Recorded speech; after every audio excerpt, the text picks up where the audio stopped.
and you gonna murder this one and murder that one. Talking all that bullshit. I'ma put it to you like this, yo.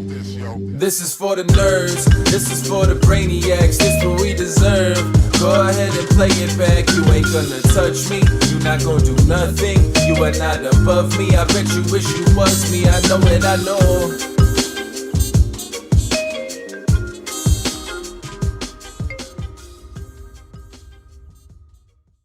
What's up, everybody? Welcome back to another episode of the Only Friends podcast. We apologize for the hour delay. It's my fault. It's not your fault. No, it is. I spilled horchata all over the stream deck and all of our gear. Did that actually happen? No. Oh, okay. What actually happened was we had a meeting for Solve for Why today that I had forgotten during yesterday's show to alert you guys that we were going to be an hour late. The meeting was to wear beige shirts, and obviously Landon didn't get the memo. Yeah.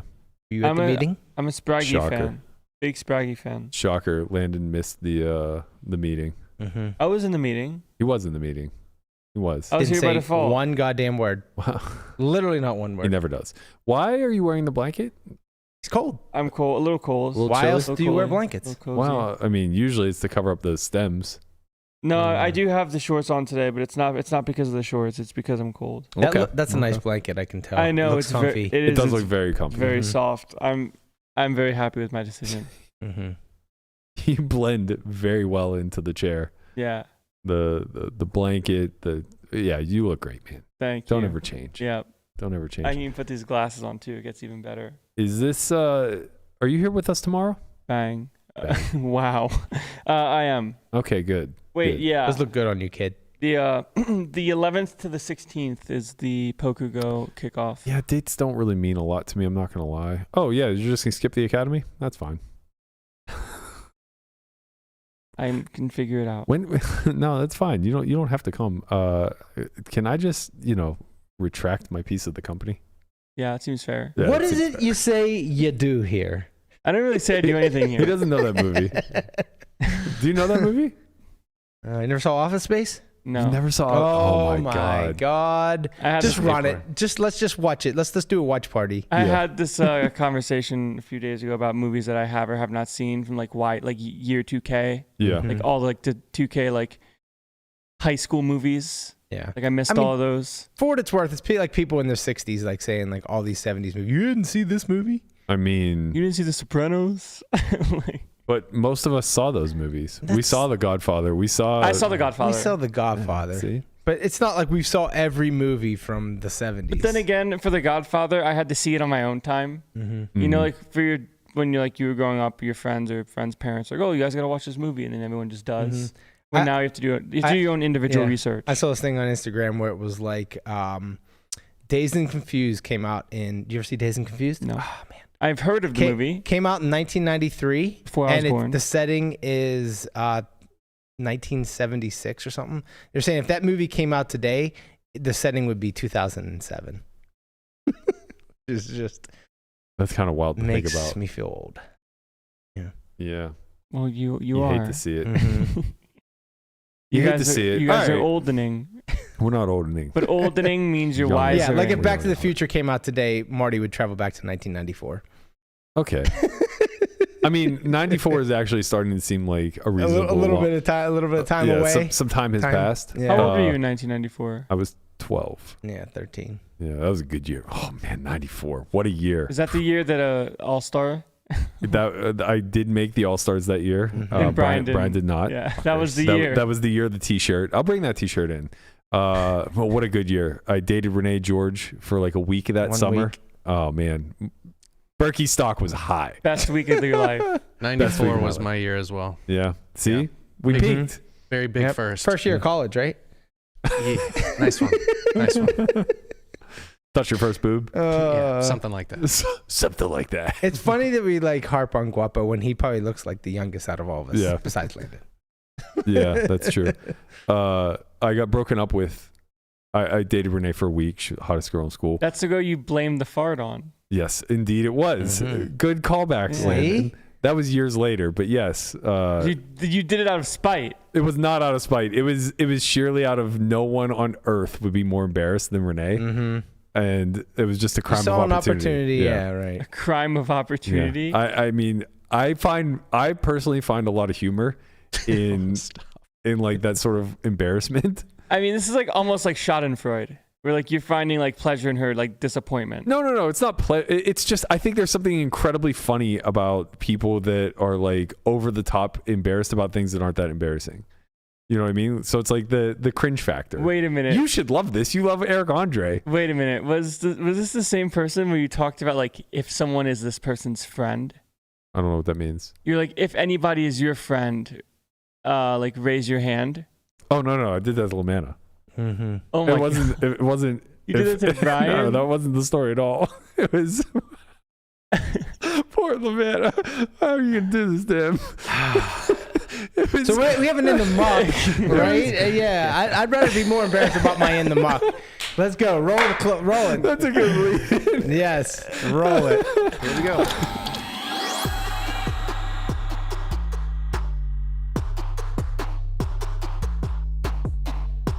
Dude. All right, so here we are. We're in the muck. I need this story. What's the premise here? Did you fart and then say that she did it? Yes, that's what I did in honors English in 9th grade. It was all 9th grade. I thought I was a fucking comedian. Yeah, you were fucking funny. We had a study hall one day, and Brian and I were at odds. We didn't care for one another at this point, and we had a substitute teacher for civics class, and I passed a note around that said, it said something like, if you hate Lamanna, or if Lamanna stinks or something like that, get up and sharpen your pencil. And one by one, that's fucked up. the whole room got up and sharpened their pencil, and the teacher's like, "What the fuck is going on here?" And then I get up and sharpen my pencil because my pencil needed sharpened. So you hate yourself. And the whole class just like goes Erupted. nuts, right? Obviously. You're a comedian. note And I obviously start. I'm skipped like, him. I don't know why everyone's Oh, shouting. he was like taking a bow. But yeah, I was it like, was well, hey. incredible. Yeah. It was remarkable. We have a master at work. And that's why I almost punched Berkey in the face. I deserved it. I'm sorry. Like the fact that you can slap Conrad, but he should get one on you. Yeah, it's true. You should retroactively owe It's me the a gift slap. that keeps Honestly, on giving. though, like, it really was something out of like a high school movie, because obviously the note skips him, but he just sees what's happening where everybody's doing it. And it's like, well, I don't want to be left out. So the natural reaction is like, you get up and sharpen your pencil, and then just gets a standing O. He doesn't know. He thinks he's just the funniest fucking kid on earth at this point. In like the 2000s, like this movie came out. It's called She's All That. It was in Yeah, 19 great movie. So Great you've movie. seen it. Yeah, of course. Like, and that's like the classic like high school movie, and like she and like Taylor Vaughn like have that standoff at like the rich kid's house. Yeah. And she's Yeah, like, yeah. "You don't mean anything to these people," and he's like, "I swear I'd never let them see me cry." Man, you know, it's funny. I would never like in that moment thought of me being the Taylor Vaughn in this scenario, and Lamanna being the. But yeah, that's how it is. kind of nailed it, man. That was you, man. I was Self-reflection. I was a real Self-reflection. dick. Yeah, Yeah. You say sorry. Let's reflect on this hand. We all had our moments. You know, so probably this. I was in a fit of rage at this table, probably stemming back to my adolescence. Just remembering that moment in And study I'm like, hall. I'm gonna get this fucking guy. Yeah. So you know, we're at the Jewel, we're playing 2-3, and we're doing good. We're up like $300-400, feeling good. You know, playing a lot of hands. Feeling Mid good. position decides to open. I got 2 9s in the cutoff. I mean, I'm 3-betting. We like that. We Wow. like Yeah. that. Okay. So we go to 25.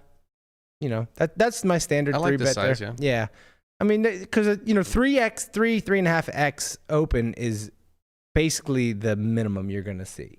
Or I mean, that's the smallest size you're gonna see open. So I think 2.5 is really good. Yeah, agreed. Yeah. Calls. We get the ace 6-5 rainbow board, favorable for our range.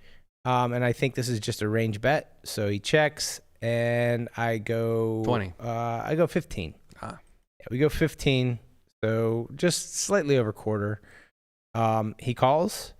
Turn is a 4, completing 7-8. I don't know. I mean, I guess he probably has all the combos of 7-8 suited. I would assume. Yeah, he should. Yeah, he should. At this point, I decide to go half. I think, I guess, in my mind, I was gonna go half because some draws completed, and I don't want to go too big, and so thinking that if he does call again, he's very capped to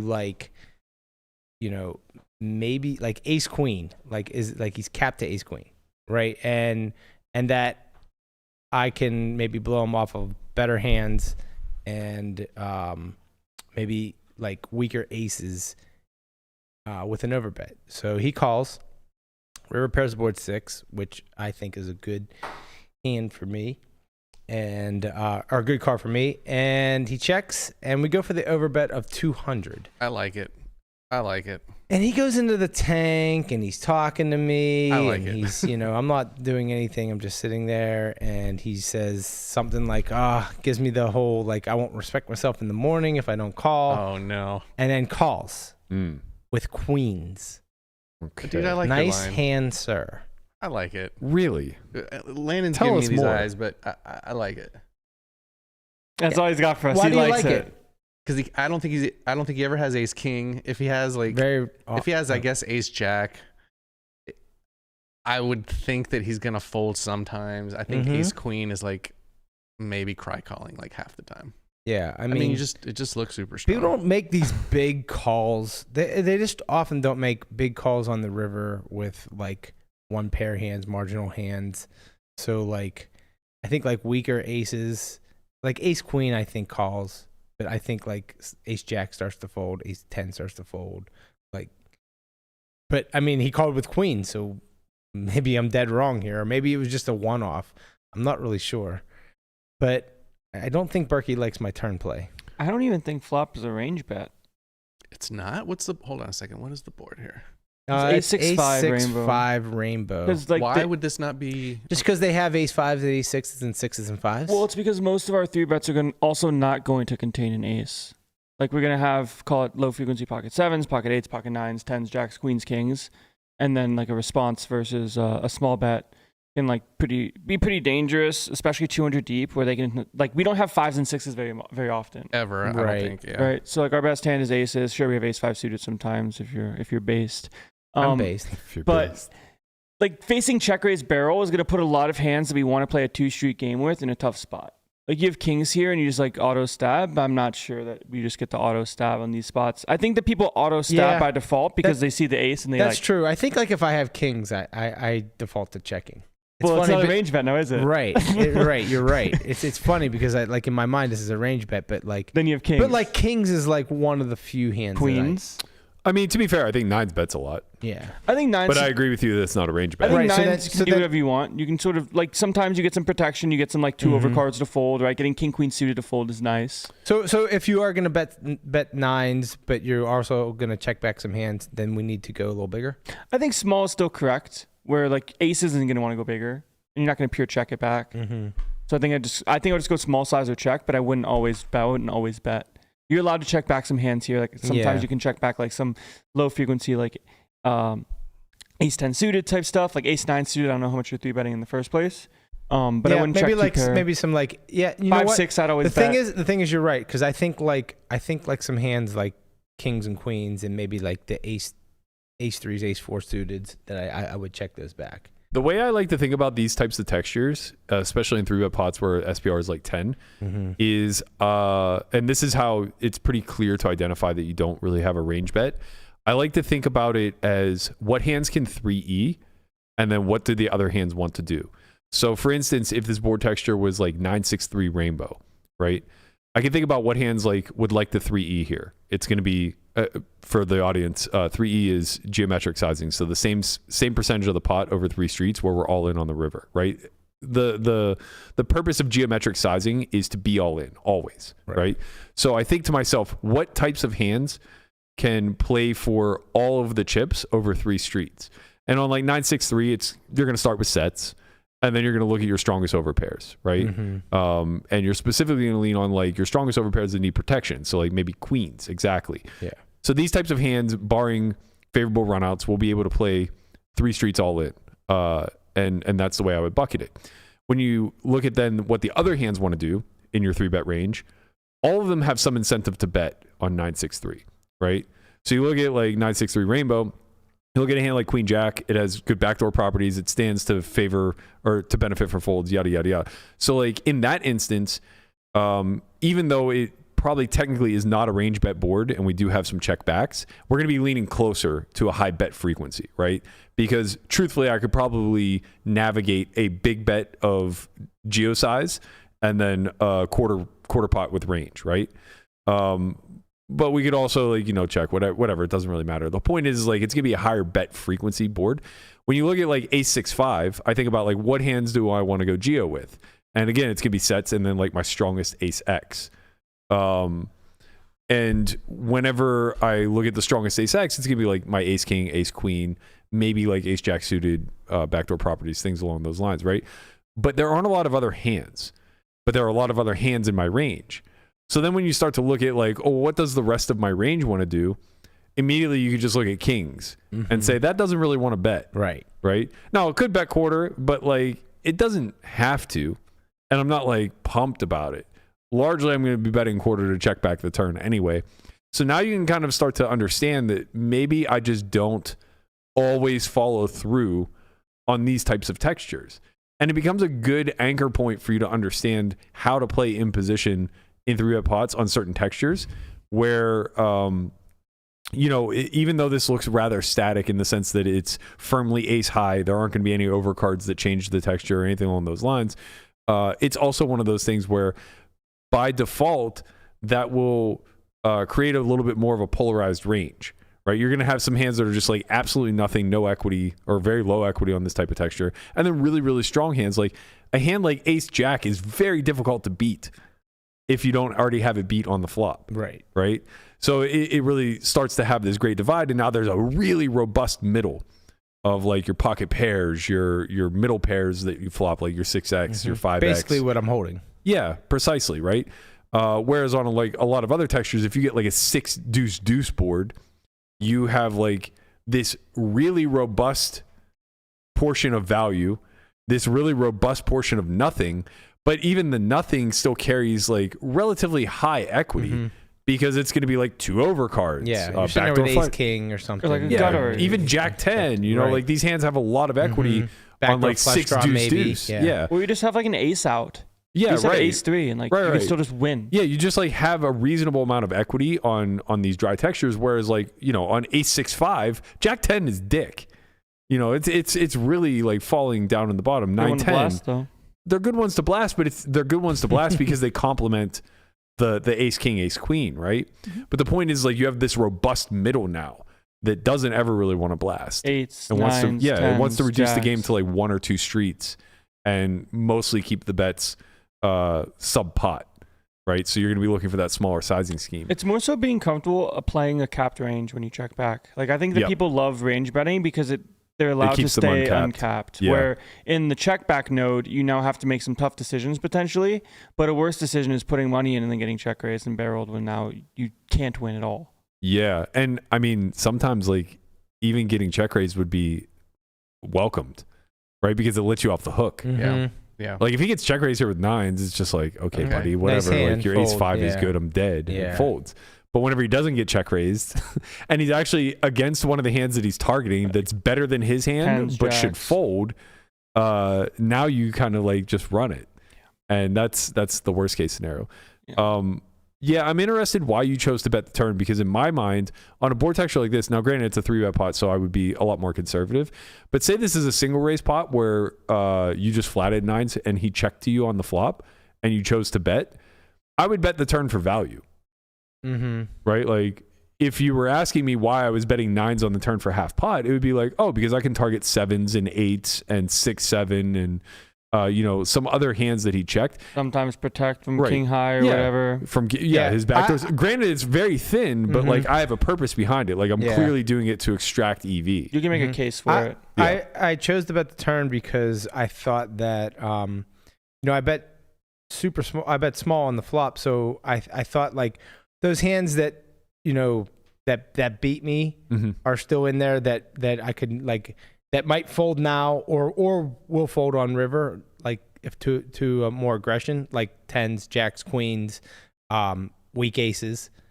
So that's what I kind of thought. So I was like, well, if I get called again, he's just super capped, and I can just go for it. See, on the river. this is where you're semi-range. This is where I'm in the muck. Well, yes, and it's because you're semi-range aware of him, but you have no range awareness of yourself. Right. Because you're pushing 9s now to the bottom of your range in a spot where you were admittedly range betting. Yeah. Right? So, like, if you're admittedly range betting on that flop, think of how many worse hands you have than 9s. Right. Right? Like, 9s is going to fall like squarely in the middle of your equitable hands here. And you're going to have so many lower equity hands. Even a hand like 7-8, which has an obvious draw to the nuts, or an 8-9 type of holding, obvious draw to the nuts. They're lower in equity. They don't show down. They don't ever win. You talking about like suited broadways? Suited broadways. Like, remember, if you're range betting this flop, you carry everything over to the turn. So you have all these unpaired hands that you could choose from to just like YOLO it off. Right. And I'm not saying that one would be better than the other. Like but in my mind, like once we get to the turn, 9s are like at the bottom because they don't beat anything else. But that's, I guess, not the right thing. Well, he should have a 6 in his hand, right? Some of the time.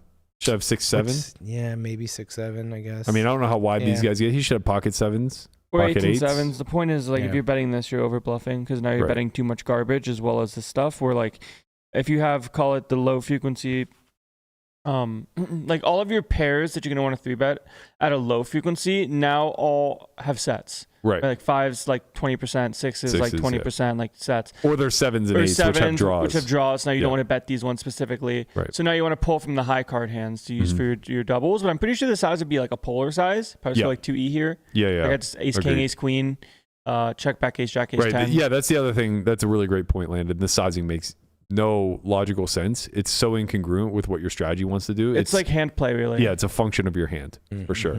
Custom bet. Right. Because if you have ace king there, when the backdoor flush draw comes, when the straight card completes, You're going bigger. You're not going to bet half pot and hedge. You're either going to check it back to trap or to have a bluff catcher on a future street, or you're going to bet like pot and a half. Right. And yeah, I guess like it was the 4 hearts on the turn. Yes. Yeah, that's not exactly the best card in the deck. He does have 7-8. Right. Sure, that doesn't check raise here and there. Maybe he does, maybe he doesn't. Right. But we have 7-8 in full for range betting flop and three He also has sticky hands like ace 3, ace deuce that are never folding now. But I hate it when you guys say never folding. Bro, he has a gut shot and top pair. Pair plus is not going to fold. No, I get it. I'm just, keep in mind, we're not playing against machines. Okay, guys. but we're betting no, but we're playing against people that want to play a 5-card hand. Right. You know how hard it is to make it straight? He's not like, no, Berkey's right. Like if he has ace 3, he's never folding to a half pot bet there. Like very rarely. Yeah, I think it's the verbiage that just annoys me. Never folding part. Never stuff like very rarely. We all see things. Look, I'm not an always or never type of guy when it comes to poker, but people don't like folding when they can actually make the nuts, and it's kind of correct in most spots, depending where making a 5-card hand is worth a lot. Yeah, there has to be some line. Like I think I can confidently say he's never folding pocket aces. Right? Like at some point there's a line where it's just abundantly clear that a hand never hits the muck. Right. And even if you're wrong, even if it is a non-zero chance, like, we all speak this language. We know what we mean when we say never. It's just a low enough frequency where it's not worth considering. Right. Like being afraid of this one nightmare hand to completely fuck you is not enough to not go for it. The bigger point though is that like now that takes some of his weakest top pair holdings that you may otherwise be able to apply pressure to and buckets them into a category where like they're always going to continue at a high frequency, right? So now that even shrinks further the target of hands. The fact that like he had what he had, did you divulge what he had? You told, right? Yeah. The fact that he called down with queens is obviously insane, but it should give you an understanding of how incongruent your line is, right? So I think 2 things are at play here. 1, I think that you're more likely to get value paid off in general, but 2, it's abundantly clear to me that you have a bit of a misunderstanding on how or when to polarize. Right. So like he's in his mind, he's thinking, well, if he doesn't have ace king, then I'm winning. Right. That's what he deduced it to. And he probably doesn't understand that you're supposed to polarize that turn, but he probably does understand that sizing is just like not much pressure. Like if you have a hand like 7-8 betting 60% pot, now is just lazy. Not that much pressure, and now all of a sudden all this pressure comes on the river. Right. Where it's like, why didn't you bring the pressure on the turn? Correct. When the draw, the board got scary. Right. Even if you have a hand like 7-8 of hearts, how are you going to get all the money? Right. With this sizing. Yeah. You know what I mean? Yeah. So, I do think that it's indicative. I haven't looked at the solve yet, but I'm pretty sure you're going to get a big thumbs X. down from the. You know, you can't always be right. I can't always have the wizard hat. That's right. So let's take a look and see what the wizard has to say about this one. I think the big X is coming. Oh boy, man.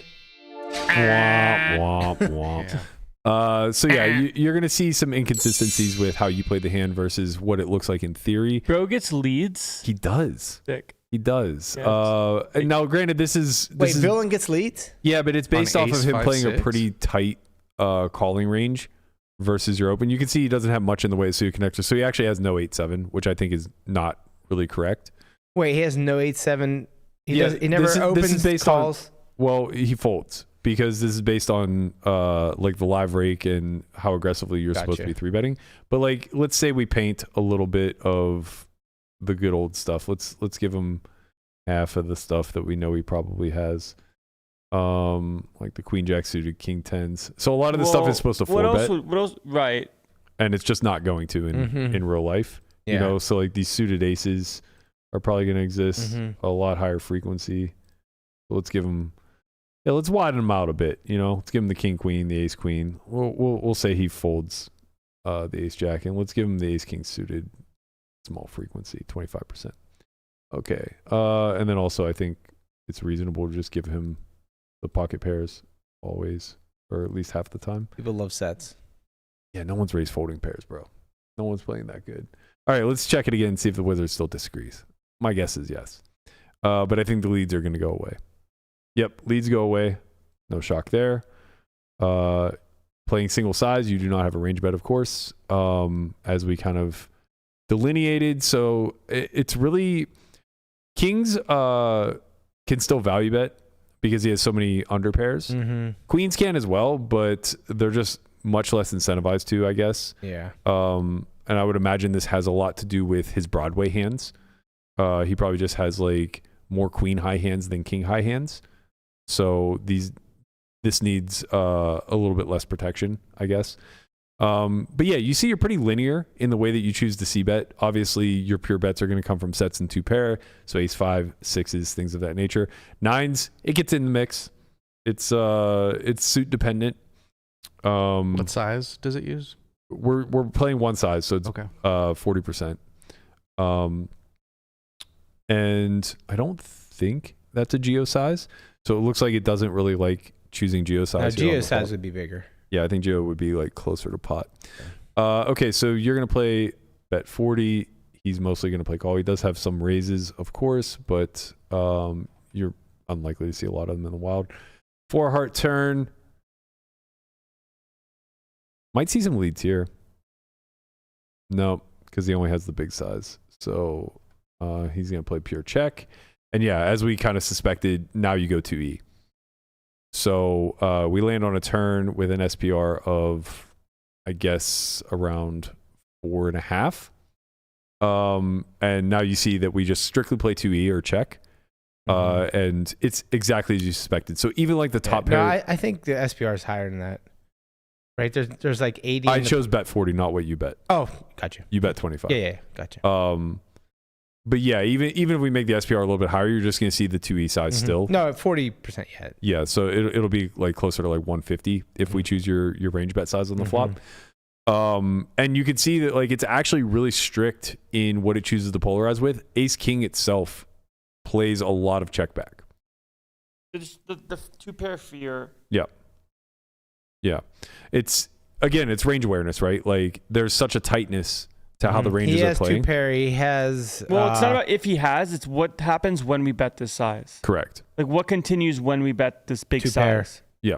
It's tough to start extract. It's hard to value bet ace king. People will make mistakes, of course, but yeah, folding. it's difficult to bet ace king if like ace 10 auto folds. So I'm guessing you want a 2E without really looking. You want a 2E like your nuts, right? Like your sets, 2-pair plus. 2-pair plus, and then your like high equity hands like pair plus draws, or maybe like big draws. Like Yeah, so you maybe not pair plus draws, but so again, we didn't give you a lot of what you probably might be 3-betting, so you don't have a lot of the suited connectors. Yeah, right. And I could adjust for that, but assuming that you don't have much in the way of suited connectors. Or like the king high suited, king Right. 4 through king 7. No, he has those.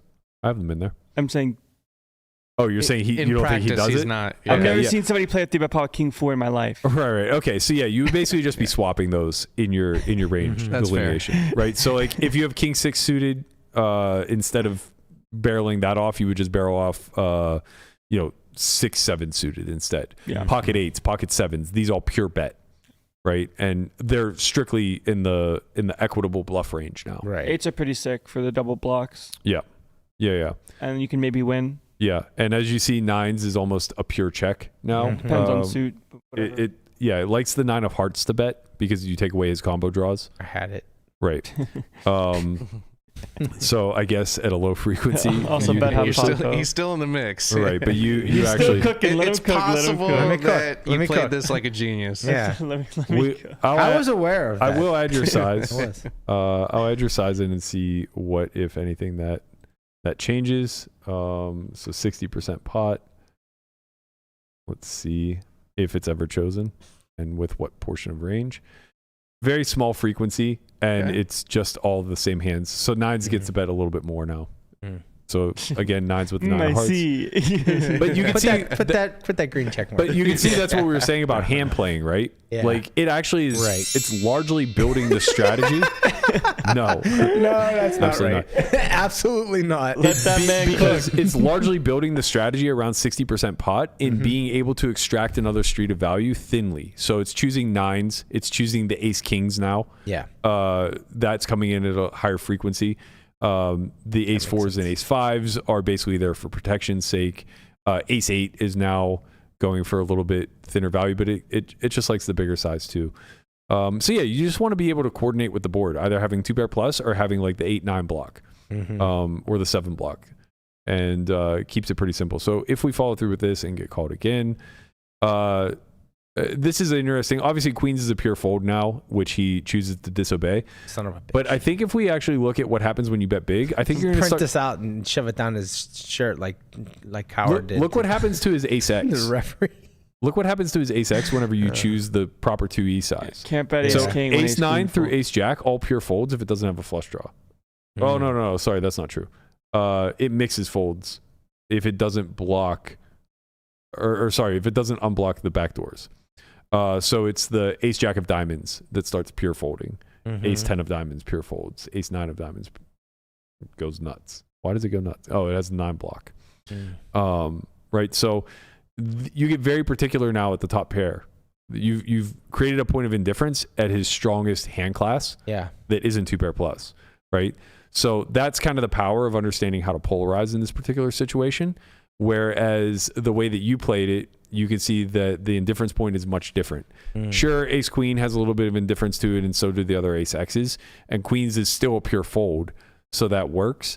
But just the overall fold equity and the efficiency at which you're able to accumulate value goes way, way down. Because now basically what you're trying to do is keep ace queen in more often, right? You're trying to get thinner value from those types of hands. And then a hands like 9s is trying to benefit from queens, jacks, and 10s folding, but having a hand like 7-6 call, right? Having a hand like, I guess like, there isn't much else. 8s actually pure folds. I'm surprised by that. 7s, like targeting 7s to pure call. It's so narrow, the range that you're honing in on. So, we just start to get into error territory at this point. What was the river? 6 offsuit 6. Okay. So yeah, Six of spades. It doesn't really matter. So when the board pairs, obviously he has no leads. And you can see again, you're only playing polar sizings. It's either pot or all in. And that's off of your 60%. So you went pot-ish, I guess? Yeah, I went 200 into 175. Okay. Pot-ish. Like, 115% pot or so. I never understand. Nines don't hate it. I mean, it's not great, but like it mixes. Cue the graphic. No, don't cue the graphic. I never understand like why you want to jam aces. It just feels so bad to do. You just want to catch him with a 6. Well, like he can also just raise a 6 on you himself if you just go B50.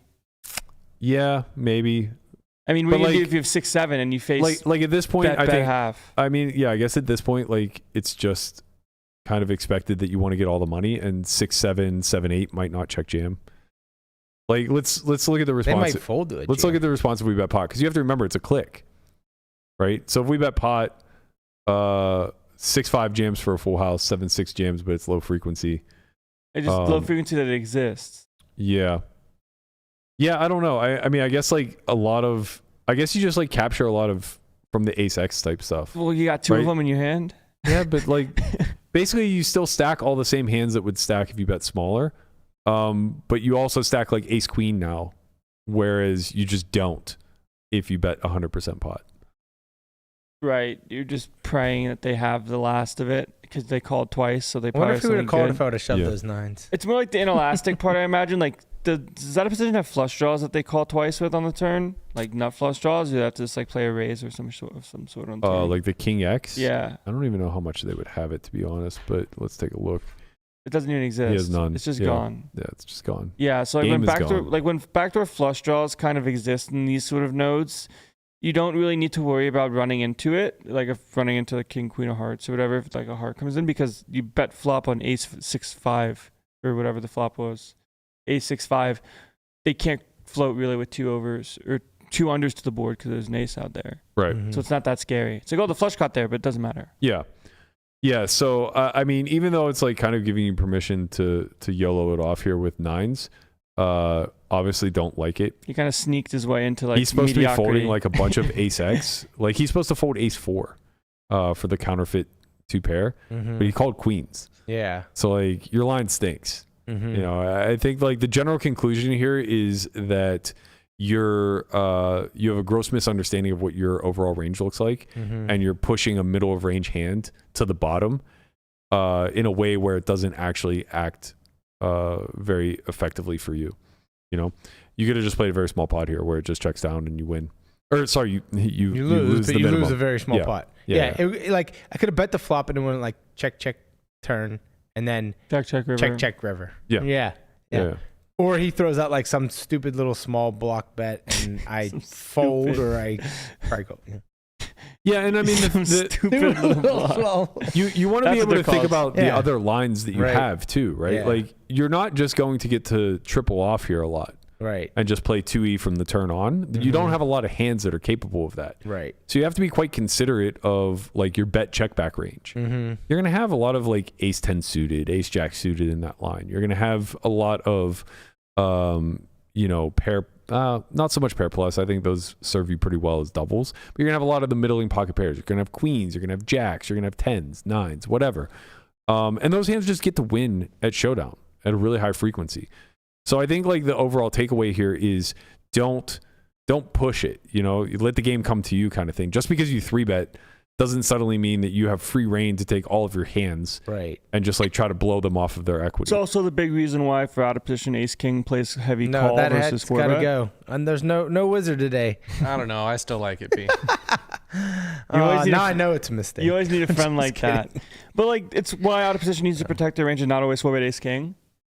Because if they always 4-bet ace king and don't play flats out of position, they kind of get attacked pretty hard in these ace sideboards. So just don't always 4-bet ace king when you have it. Can we do a little bit of anecdotal evidence? Like, would this have worked against you, Landon? Would if I call a 3-bet and face you have pocket bet queens and the tortoise is just putting you to probably the just test. folds turn. I would fold turn would be so weird versus I that would size. call versus half, but I wouldn't be happy about it. Yeah. But then you overbets, be like, all right, turtle. So turtle gets it on the river. Turtle gets it. How about you, Mr. Burke? I think same. I think the river 6 would get me to fold probably. Although I don't know, man. Maybe I would just be like, this guy doesn't have ace king anymore. So now he's trying to sell me on the 6-5, 6-7 hand. Like, show me or blow me. I don't know, man. I might be a little bit curious. Like, the sizing is just like don't add up. You said you like it. You still like it. Is it because basically just because of the aggression factor? Right. I think in practice, like people are folding queens there a lot. Mm-hmm. That's not the point, though. No, I understand. Right? I understand. Like I said, this is all anecdotal. I just I think, understand, but the player pool that I'm in allows me to get away. Like it's not an excuse for making the mistakes, but a lot of times it allows me to not get punished for those mistakes. The issue is, and this will carry us into today's conversation, which is mostly formulated around costly habits. This can be a very costly mindset whenever you have kind of conditioned yourself to believe that the environment acts in a very specific way. Mm-hmm. And in this instance, what you're basically saying is that people overfold. People overfold to aggression. And that is possibly true in but that's not even an overfold. He overcalled, which is even more unlikely. That's my point.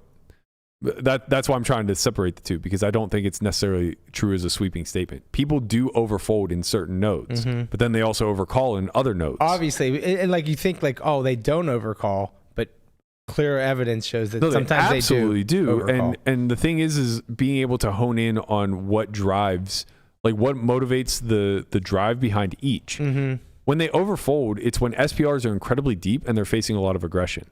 So when there's a threat for all the money to go in spite of the fact that like the SPR is like 20, 25 pots, right?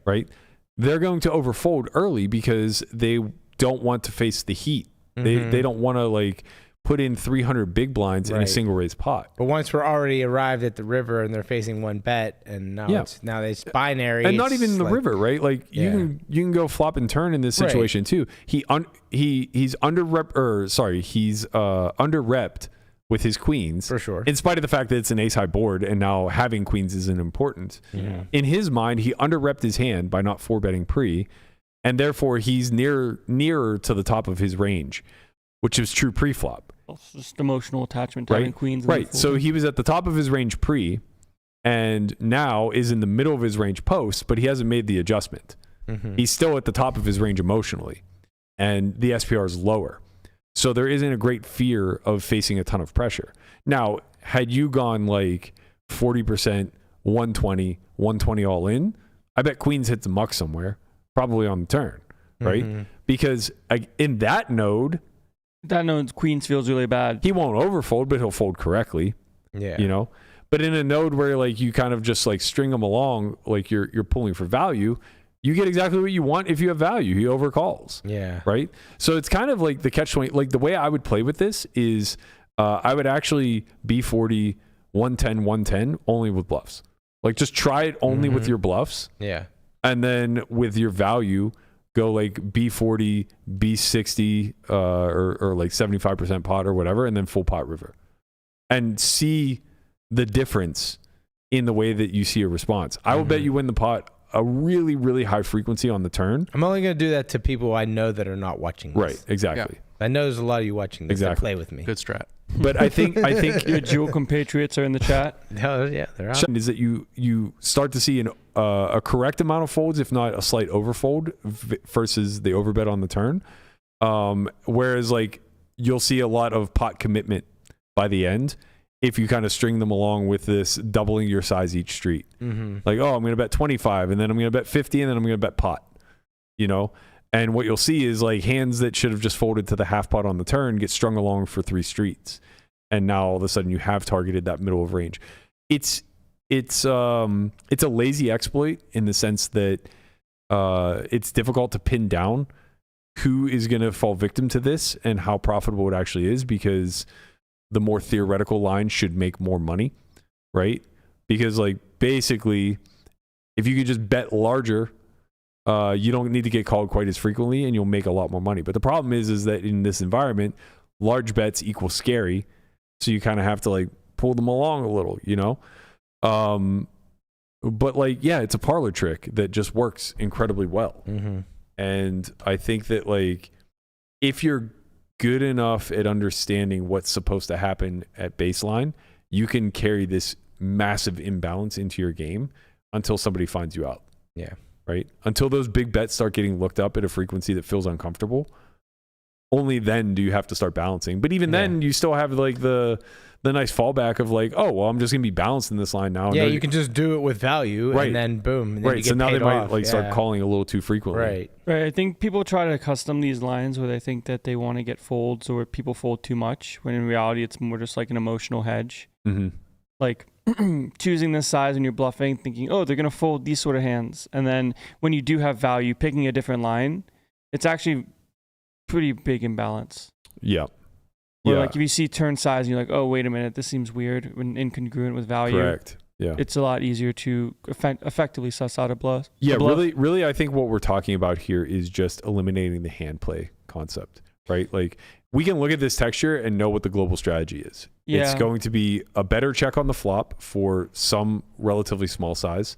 Then it's going to be a better check on the turn for a polarized size. Yeah, I fucked this up bad actually during one of the Poker Go 10Ks where I 3-bet big blind versus button. It's like 50 effective with kings. The board came like ace jack 4 with a flush draw. I had black kings, no suit. And in my brain, for whatever reason, some boards felt like range bets and aren't range bets. And very clearly, this is a board like you don't want to be 50 with aces or kings or queens. But I was like, I'm not sure if I'm correct or not. And I didn't want to hand play pure check kings. Yeah. So I went for 50 and it was just wrong. It's just felt wrong. It like is a pure check back. Yeah, it's a pure check, right? I 3-bet big blind. But the range, most of the time if something feels wrong, there's a reason why. It makes sense.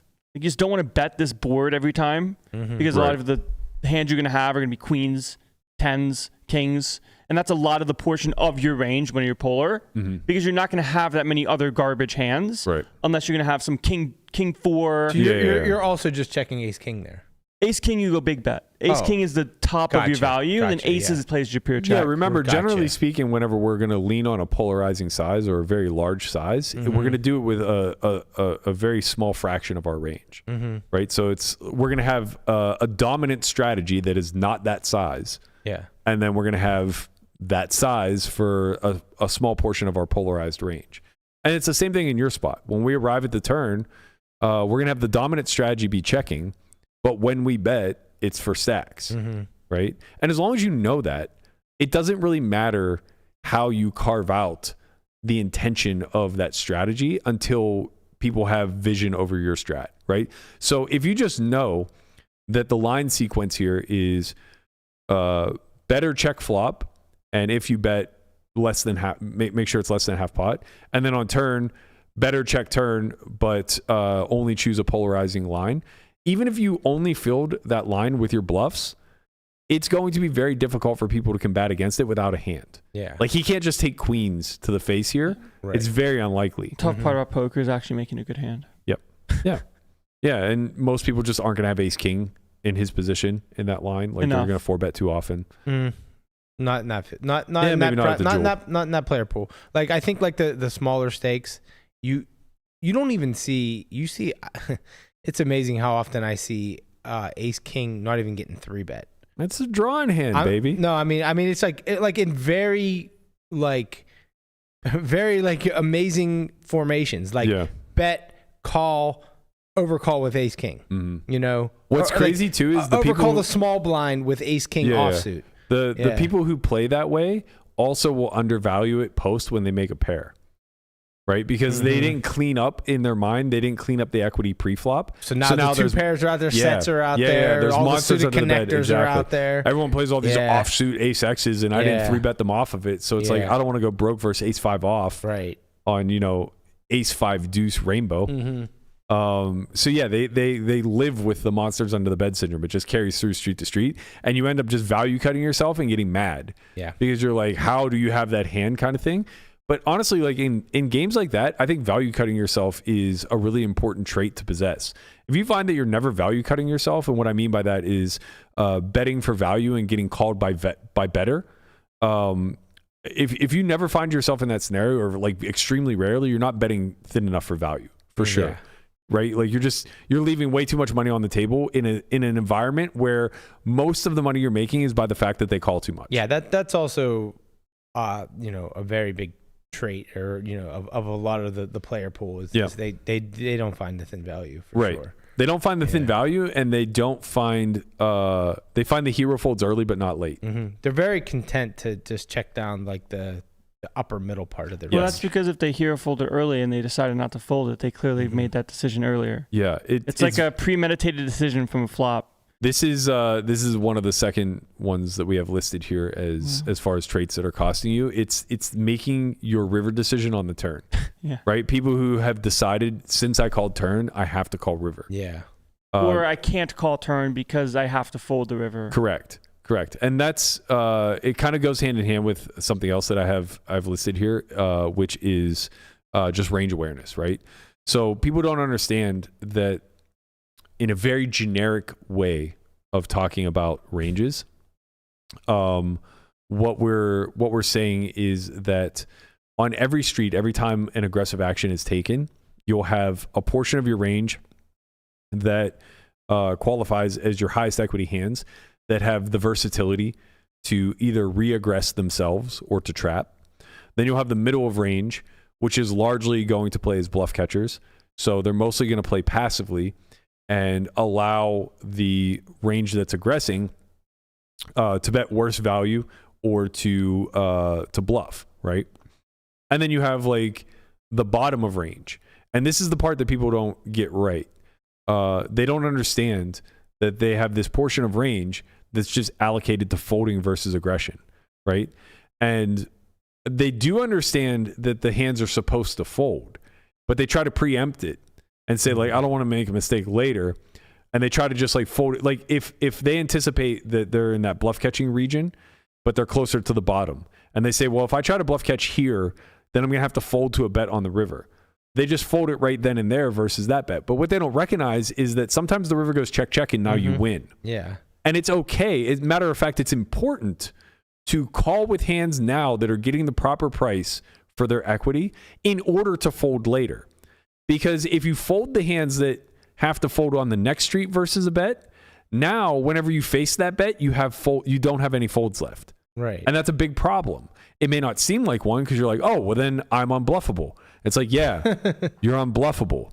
So guess what people stop doing?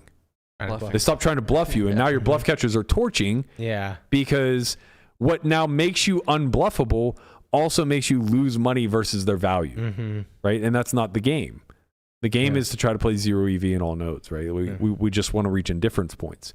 So I think it's really important to be range aware, and that's what I was kind of like pointing to with your nines, is that you're pretty range aware of like where his hands are pulling from.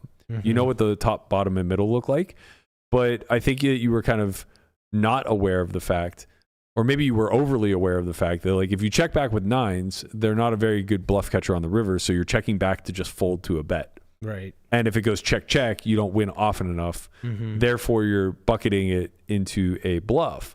But the problem is like if you look at all of the hands that you possess, you already have hands that have to check back to fold. You already have hands that have to bet to follow through to bet again, right? You have other hands that have to bet in order to check back the river. You have all these hands already allocated. So like stuffing nines into one of these baskets where it doesn't belong becomes really problematic because now you have created an imbalance that doesn't even naturally occur for you. You know what I mean? Like, because naturally speaking, you know the value of nines.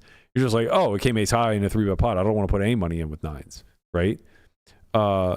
It was the confusion with what theory would want to do that kind of took you down a dark road, right? Because like in the past, before you knew shit about shit, you just be like, oh, I 3-bet nines, it came ace high, I check back. Yeah. Right? You just auto check back flop. Right. And then you would like deal with turns and rivers and probably just like fold versus a bet on the turn, right? And just be like, oh, I'm done. And that's like fine. You know, when we look at how our range is constructed on the flop, the reason why you don't range bet is because you have so many hands like nines that can't really apply pressure to worse, or to better, and can't really get called by worse. So you actually want to check back a lot of this range so that whenever you face a bet, now you did check back nines to fold the turn because you want to have folds, right? And you check back kings to call the turn because you want to be able to bluff catch. You want to give him room to bluff, right? Nines interfere with his bluffs. Kings open them up, right? And it just works like very simply this way. But it's very hard, I think, people to kind of have vision over if they haven't done some level of solver work.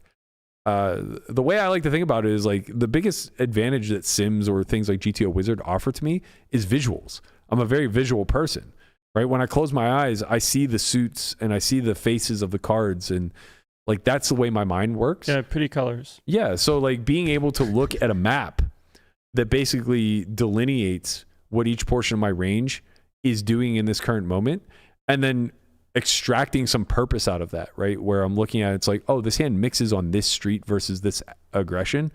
That means that on the following street, it'll be pure, right? Mm-hmm. Unimproved, it'll be a pure fold versus aggression.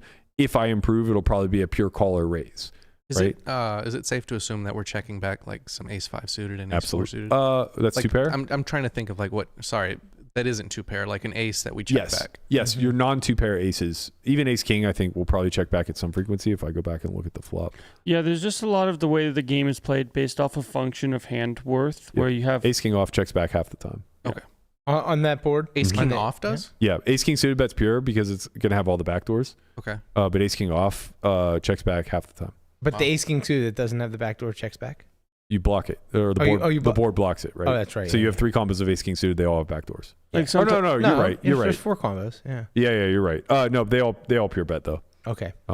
It's probably just a frequency thing. Yeah. Same thing with ace queen. Ace queen suited pure bets. Ace queen off checks back half the time. I'll be honest. I don't think I have that in the arsenal. I think ace king for me I'm just auto betting there all the time. That's okay. You can just auto bet ace king and then always check ace 3. Yeah. Right. You're not giving a ton up. Yeah. Or always check ace jack. Some parts of range want to function for the range awareness portion of like how to get better. Sometimes it functions better as like check turn, bluff catch river facing bet, or value bet yourself if facing check. Right. Where if you bet yourself, you get everything that's better to call, and all of the bluffs that existed by floating the flop now have to fold. That's not good. Now, yeah, you're getting the worst of both worlds. Right. Yeah.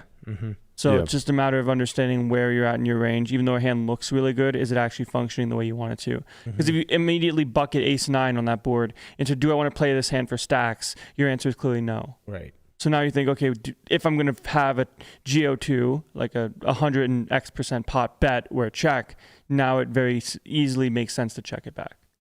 Yeah.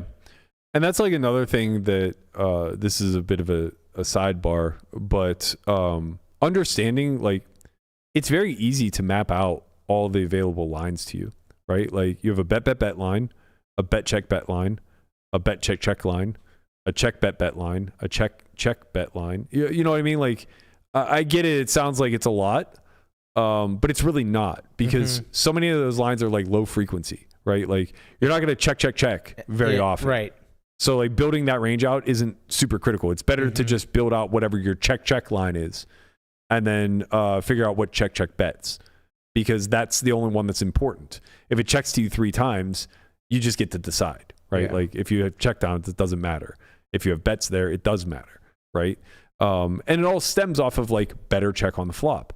So you just take these 2 actions that are available to you and then you build the trees off of them and just understand like, okay, what are the 3 most common lines that I'm going to have off of betting the flop versus off of checking the flop, or maybe even reducing it. What are the 2 most common lines, right? Well, off of betting the flop, it's probably going to be bet. And then the second most common line is probably going to be bet, check, decide, right? Same thing with checking. It's like, what are the 3 most common lines? Well, it's probably going to be check, bet, or check, decide, right? Based off of if we face aggression or not. So it's easy to anticipate how the rest of the game flowers if you just take a little bit of time and understand that like all of the work that I do on the flop is going to build my entire strategy for turns and rivers. Like kind of by default. You know, if I split my range correctly on the flop, my turns and rivers become a lot more automatic. Yeah. Much more easier. Yeah. Range awareness is like a pretty big like blanket for how poker works as a whole. Yeah, I it's truly think something that people mess up. Well, how to play the game itself. Right. I truly think that it's funny because I'm in the camp, especially like playing really, really, really deep, where I tend to lean on, well, pre-flop doesn't matter. But I don't mean it in the sense that it's a street that we can ignore. I mean it more so in the sense of like, it's not that important if you are a couple pips too tight or a couple pips too wide in any of the nodes. Yeah, your loss rate's not going to be that extrapolated. You're so fucking deep. Like it doesn't matter all that much. You can't be giving that much up one way or the other. But the way that it does matter And the way that I think it's often overlooked is allowing for that range awareness post. If you don't comprehend the shape of your opponent's range and like what should theoretically be there when we arrive, and your range, then it's impossible to understand like what composition of good hands versus bad hands he possesses. Yeah, poker can definitely be a very sick game when you're playing against somebody that plays too many hands, but is very aware of how they should be structuring bets and checks, because now they know that you think he's too wide, so you can go thinner for value. So you're not actually playing like the cookie cutter, like kind environment game of playing versus the solve, but now you have to try to figure out how to take advantage of someone that's betting too much thinly or trying to bluff too much in certain nodes. I think this is one of the biggest pain points for people who play small and mid stakes is that there are a lot of players that they play against where they just don't feel like they can have range awareness against them because they feel like they're way too wide. You know, they play any two. How can you put them on a hand? Exactly. And well, you don't. and part of that stems from the fact that where players in your pool are range aware is when the ranges are far tighter than they're actually supposed to be. Right. Right. So a 4-bet pot, 3-bet pot, 4-bet pots. 4-bet pots, they assume that both ranges look like this. Queens plus, ace king. 4-bet pots are like 5-bet pots. Yeah, yes. Even worse, because even 5-bet pots, like you're going to have Ace a jack little suited. bit. Yeah, there's going to be some sprinkle of bottom, right? 5-bet pots don't unless really, it's 5-bet all in. Yeah, they don't really exist. No. Really. That's not what he's the saying. range That's not what he's construction. saying. He's saying that in your environment, each aggressive node is one step further in what you would see in theory. Oh, right. So the 4-bet ranges look like 5-bet ranges. Except right, for yes, single of raise course. pots. People play way too wide in single raise pots. But Yeah, 3-bet pots because- are like 4-bet ranges. Yeah. Right. Like a lot of people just like limp call a Right. lot, right? So Yeah, like, yeah. what does that limp call range look like? It's wide. It's super wide, Yeah, right? yeah. But what does a raise, raise call bet look like? The thing is, when it comes to like range awareness and this idea of having some vision over what your range looks like and what your opponent's range looks like, first and foremost, having vision over your own range is what's most important, right? Because the whole thing that we're trying to do post flop when creating a strategy is bucket the different portions of our range based off of their incentive, right? So when we have the top, middle, and bottom, we know that the top and bottom are going to match together pretty well, and we also know that the middle is going to benefit from protection of the top, and then the bottom will also get to realize some equity as a byproduct. So basically, it's like we can't just take the top and bottom and make those one action and then the middle be another action, right? We just have to have awareness of all three buckets and then just like selectively pull from each of them to divide our strategy between the sides that we choose when we are aggressive and then the passive action, right? That's critical if you are the aggressor for sure. But even if you're the defender and you're kind of playing bluff catch, this is still very important because what it does, instead of outlining what hands you play aggressively versus passively, it actually outlines what hands are supposed to fold. And that's the most critical aspect of bluff catching, is figuring out where the line of demarcation is for your folds.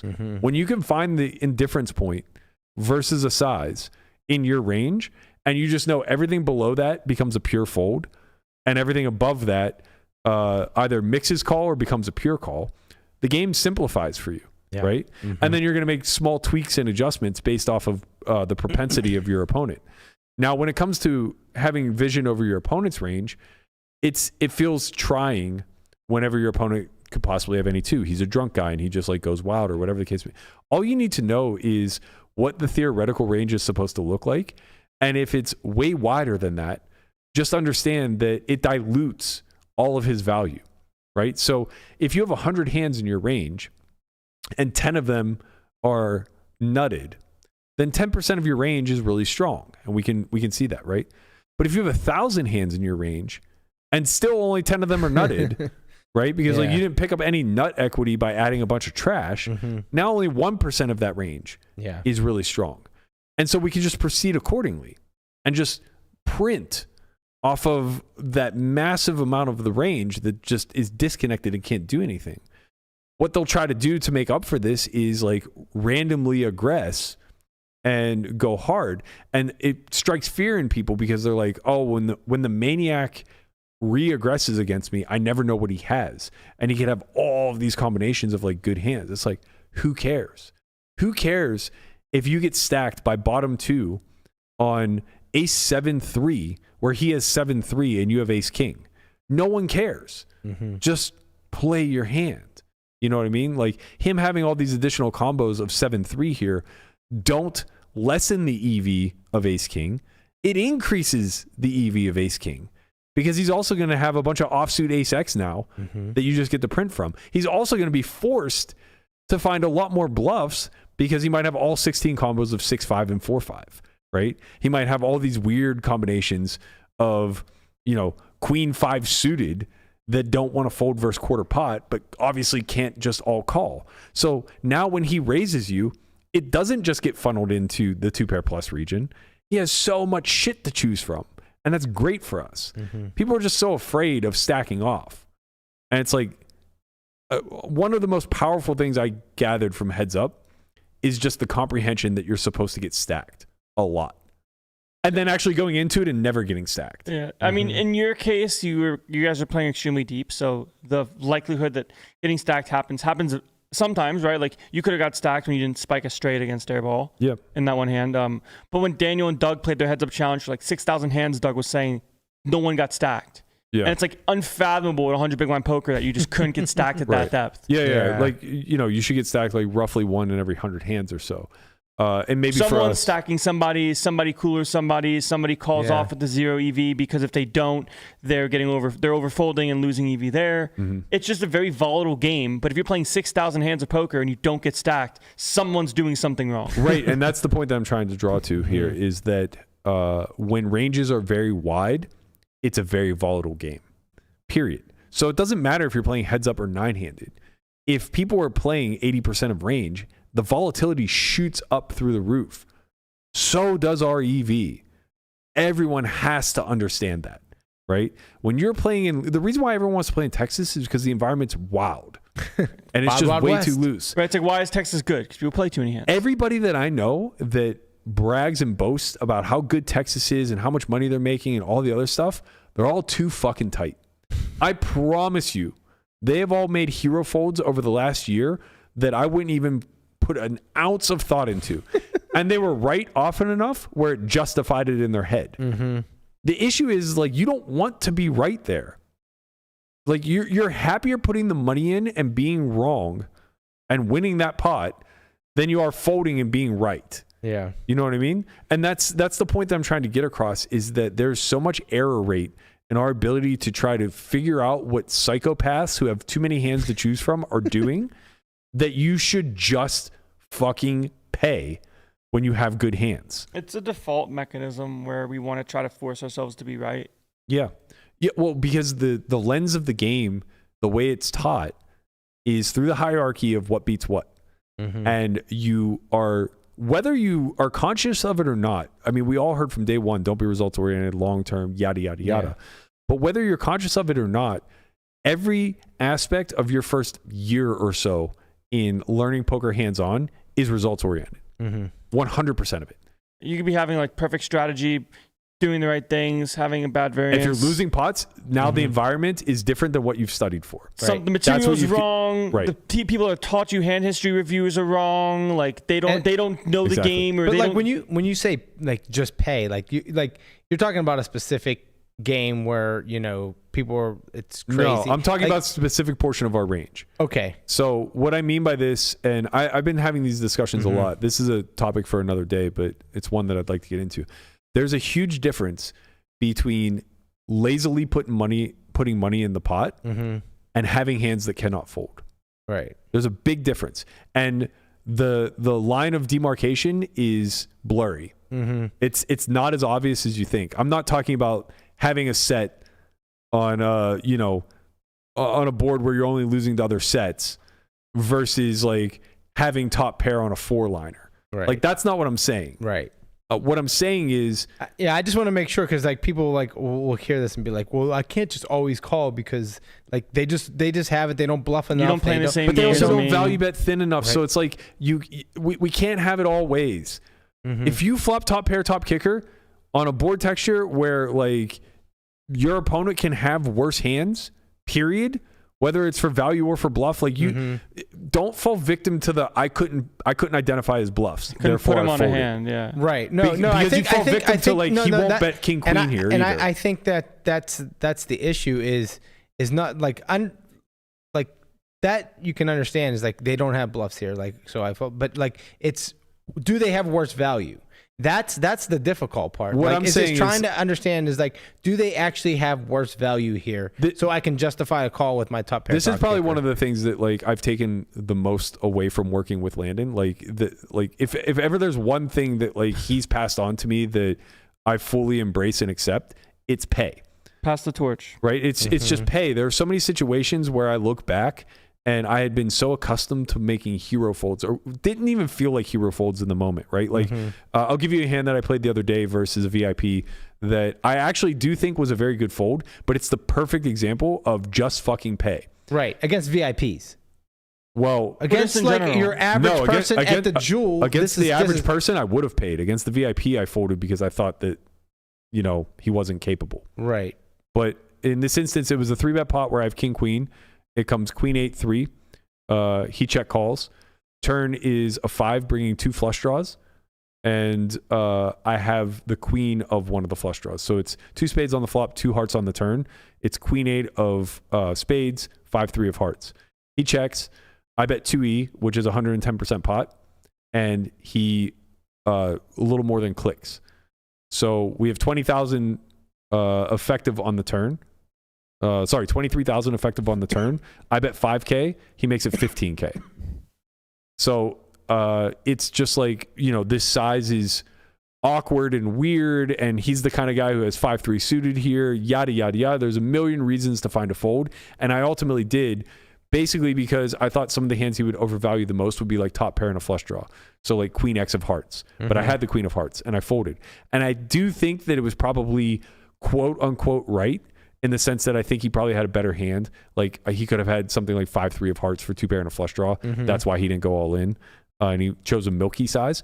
But the whole point is that I don't think it matters. My hand just pays. My hand just pays always. I call, and on all rivers, I just call off the 8K.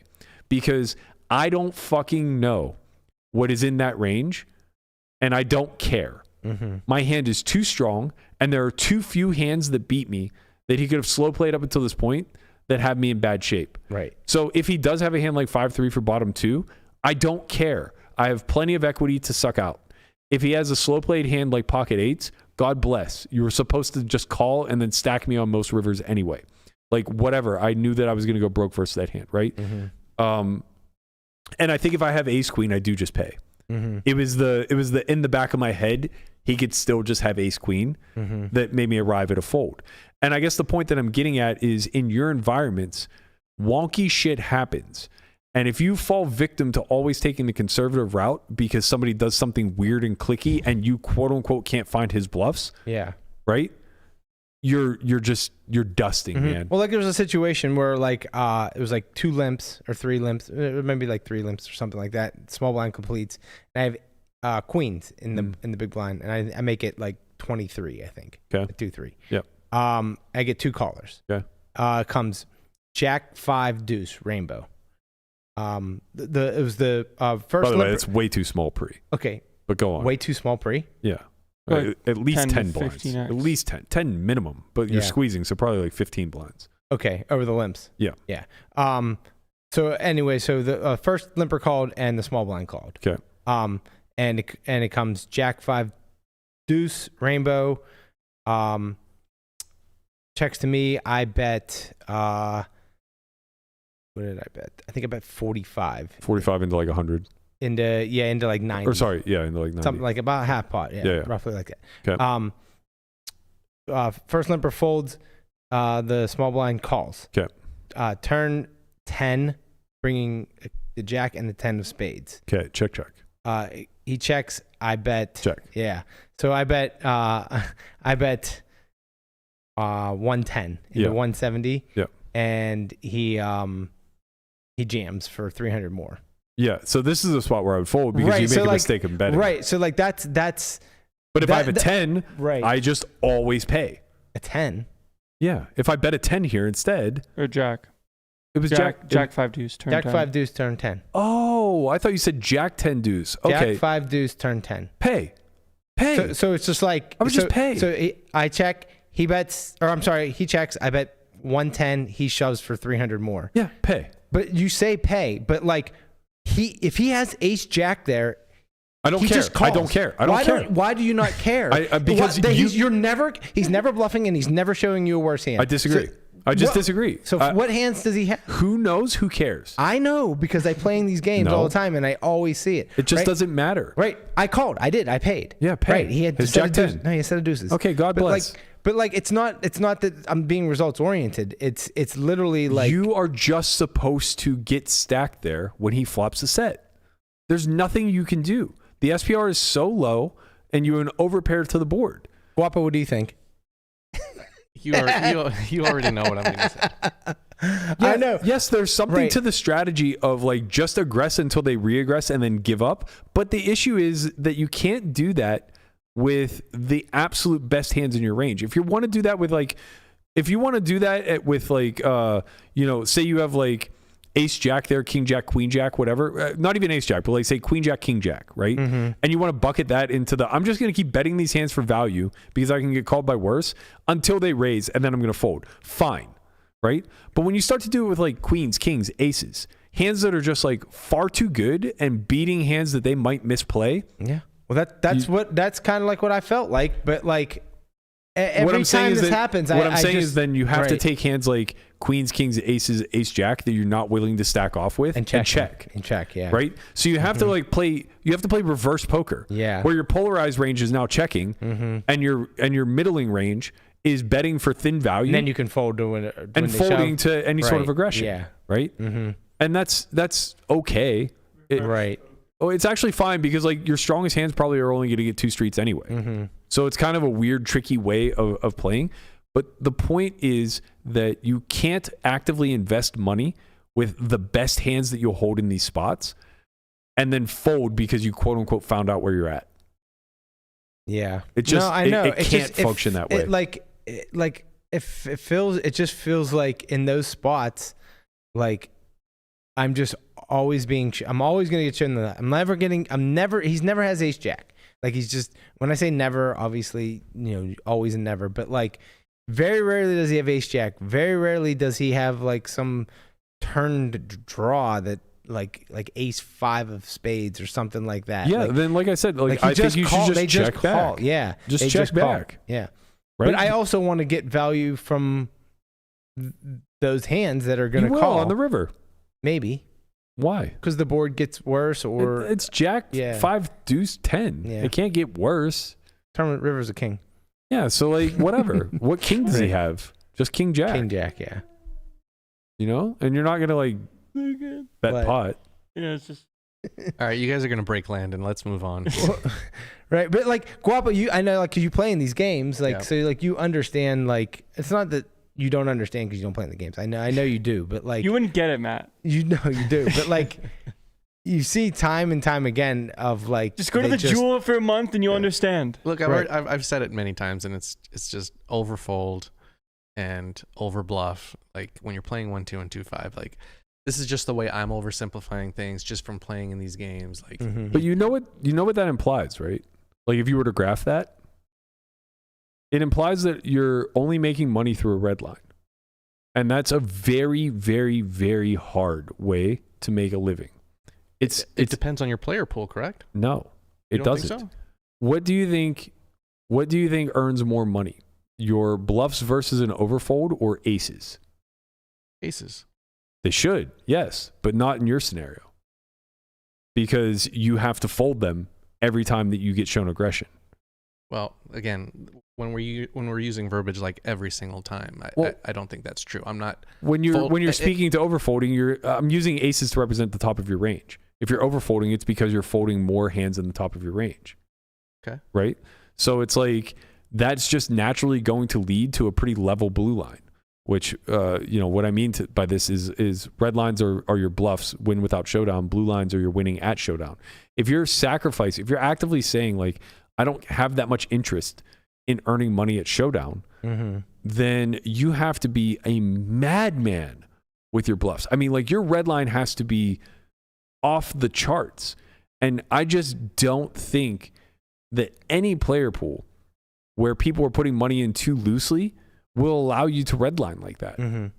So, like, I mean, I'm doing what you say. Like, I am paying. Yeah. But I'm just always paying. Yeah, look, I mean, you know, I'm never receiving the chips back. I'm not. And then maybe it's a small sample size. Maybe it's, you know. Well, I'm also not speaking in absolutes, right? I'm speaking mostly to a very specific portion of our range. Right. Right. So it's like once we make the decision to invest money with a certain portion of our range, it's not to fold. Right. When we bet sets and get check raised on 7-3 deuce and we have deuces, we just cannot find a way to put them on 3s or 7s. No, right. That's just not the game. Right. You know, we just not the game don't. I want to play. Right. Whether you want to play it or not, like we just cannot participate. Like if they set over set us, they will win the max. And unfortunately, the inverse is that when we set over set them, we will not win the max. Right? I saw a hand played on Bally's last night where Kitty flopped bottom set on ace king 3. And she check called versus pot size bet versus Yo Viral. Turn is a brick. She check calls another pot size bet versus Yo Viral. And then the river is a king. And she checks and they have like 3 pots. And Yo bets like 66% pot with ace 10 for value because at this point, she should have no king X that calls twice. That's so thin. I said the same thing. I think it's like super thin, but like whatever, I get it. Point is, she just calls now with 3s full because ace king beats her. And it's like, that's shitty because when you have ace king, you're supposed to get all the chips off of 3s, right? When you have kings or aces there, you're supposed to get all the chips off of 3s. And in the inverse, when you have 3s there and your opposition shows up with a better full house, you're supposed to lose all the chips. And we will actively do that. Yeah. So it seems like in these environments, that's what happens is that when they're supposed to stack you, they stack you. Correct. But when you're supposed to stack them, they don't get stacked. That's fine because you should make up for that in the red line. Right. Yeah. Right? Yeah. You don't want to sacrifice the blue line for the red line. That's my largest takeaway here is that I don't want to start giving up all of the money that I win at showdown. Right. Like I don't want to not maximize spots where I'm at the top of range in order to ensure that I feel better about the way I'm winning and losing money. Because that's really what it comes down to. Yeah, the reason why people don't want to get stacked is they want to feel better about losing. Correct. Like there's like that feeling of embarrassment or like I could have done something different where in reality you're just like losing infinite dollars. Bro, we've been talking about this since 2008 when I moved out here to play Venetian. We play in a pool where everybody's trying to win the maximum and lose the minimum at the same time. Yeah. And that's a contradiction that just absolutely cannot take place. Right. You can't always have it and then always fold at the same time. Exactly. So we have to focus on one or the other. Do you want to be the guy who tries to lose the minimum? Because that's the pool. Yeah. When the second they say I want to win the maximum and lose the minimum at the same time, It's they're just only lose the committing minimum. to losing the minimum. Right? And they convince themselves they're winning the maximum. Right. Because they check called bottom set 3 times. Losing the minimum is not very real. Correct. It's not a real statement. It's like you played your hand. Like you made max EV with your hand, not you lost the minimum Right. in this spot. And that's why I said, like, if I've taken anything away from, like, having worked with you and, like, having better insight as to how ranges as a whole work, that was a big mistake that I had in the middling portion of my career. And for the times, it might have been okay because people truly were too tight whenever that third bet went in. But the point was that I was putting myself in a position where if I was not the aggressor, my sole purpose was just to get the showdown. Right. Don't let me get stacked. Don't let me get stacked. Don't let me try to find a spicy bluff or things along those lines because that could get me stacked and then I lose money and that makes me feel really bad. And then I feel like an idiot and I lost a $100,000 pot when I could have just checked and folded. Exactly. And saved money without because I quote unquote knew he had it. Like the amount of times that we've had a back and forth where he had a spot where like as an objective observer of the hand, I can just be like, yeah, I would pay here all the time versus yeah, but I just don't need to lose this sort of hand has happened too many times. Yeah. And it will happen time and time again. It will still continue to happen because there are obviously caveats. There are in-game reads where you just know somebody's range is way too bounded. And by that, I mean like way too positioned to only nuts. Can just have ace jack here? Yeah, she definitely could. This is way too thin, I think. But I think the important takeaway here is that she never has a king, or at least should not have a king. So you do get to bet like your ace queen for value here, I guess. Probably some, depending. Like, you can't fold all the kings. Does Kitty just King, call queen. here? King. So on flop, you should only be calling like King X of the backdoor, and then on turn it's only King Queen. Wow. But yeah, she just calls. Yeah, it's dependent. crazy. Like they have 2 pots behind. Yeah. It's just the easiest jam. Because, well, also, if you're not jamming this, when you do jam, what are your bluffs? Exactly. Mm-hmm. Precisely. And what's your value? Yeah. Like, her bluff in that spot probably has to be like the weakest ace X that she floats turn. Right. And her only value then could be King 7 suited. Poker's hard. Or This King 3. this whole episode's in the muck. King 3, right? 2 pair. King 3 King suited. 3 suited, yeah. So there's 2 combos, yeah. Right. So it's like you have these, and then you don't have like, what's your bluff? You have to turn an ace into a bluff. Right. But Right. you're not jamming 3s. Right. So now is ace 10 really that bad? That's, I think, why he bet it. I don't Because know. she It's just still doesn't tough check though, raise. but she also has to call worse. That's the other side of it. It's like when you go thin for value, you're like, oh, I'm going to bet this because I don't get check raised often enough. But you're forgetting about the fact like, oh, I also don't get called often enough. Right? If she's like, ace 7 and full, it's like your value bet becomes inefficient. Exactly. And that hand should just be one of her bluffs, you know. Or just like a pure call because you have 2 pair blocking the board. Like, it's good, you know. Yeah. It's like it's probably too good to bluff. Maybe bluff ace 3. Yeah. Like I mean, top they're and probably bottom. both very similar. Yeah. Well, yeah, because he's probably range betting flop anyway. So having a 3 or 7 is not that important. Yeah. All right. Good game. Poker's fun. We glossed over it, but I want to remind everybody that we do have a new Poker Out Loud out. We have a spicy one coming up. We got a promo for you where Nick Howard plays a massive pot versus Jeremiah Williams in a bomb pot. So it's stand up, it's 7 deuce bounty, it's bomb pot. Everything is on the table, very similar to what you might find in your live casino. That was one of the big emphases that I wanted to put on this season of Poker Out Loud, and I really want to put it on our training moving forward, much like today's episode, where a lot of what we're talking about is very specific to the live environment. So let's take a look at that promo real quick.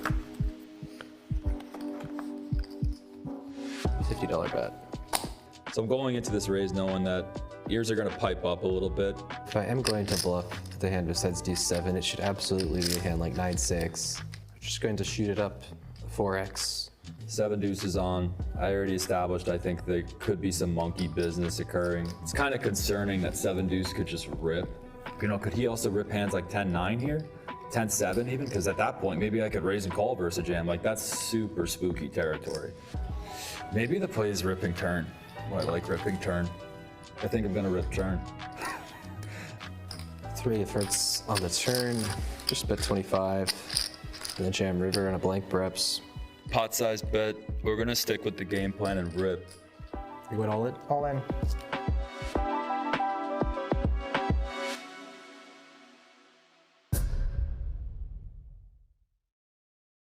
Now that's street poker, baby. Yeah. That's street. 1,000 big blinds effective. Ship it in and go to bed. Everybody sees a flop. Let's see what's going on here. I thought that hand was really interesting because I think it's really easy to look at it on its face and say this is just an absorbent amount of risk by both parties for nothing hands. But A lot of dead money in a bomb pot. there's a lot of dead money in the bomb pot, first and foremost. And then on top of that, the 7 deuce bounty is real, right? Like 5 big blinds per person is a lot of additional EV. When you can add an extra, 25 big blinds to the pot, Nick's desire to defend against that portion of range is really critical. And you could see that it really does skew the way he plays the thought or the way he plays the spot, right? Because now all of a sudden, King 9 kind of like dominates a lot of the hands that Jeremiah would potentially be bluffing. He was also doing some pretty cool stuff pre-flop where he was like opening 5x or something. I remember It was watching during the stand-up game. Yeah. He has a very unique strategy to try to sit. Let him cook. But yeah, everything breaks at depth. Everything breaks multi-way. Everything breaks at depth. Everything breaks when you start to add in these carnival games where there's a bunch of EV added to the pot, but it's not really easily calculated because, it sometimes is a reward like the 7 deuce game. Sometimes it's a punishment like the stand-up game. So I think that the direction that live poker is taking is one that I'm very excited for. I think we finally have come full circle to where we've gotten to a point that the machines aren't going anywhere. We have good insight as to what strategy looks like at its principal level. We still stink at Sorry, go ahead. Okay, well, guys, demonetized. We still stink at understanding strategy at a mechanical Bro's level. on the party rock anthem.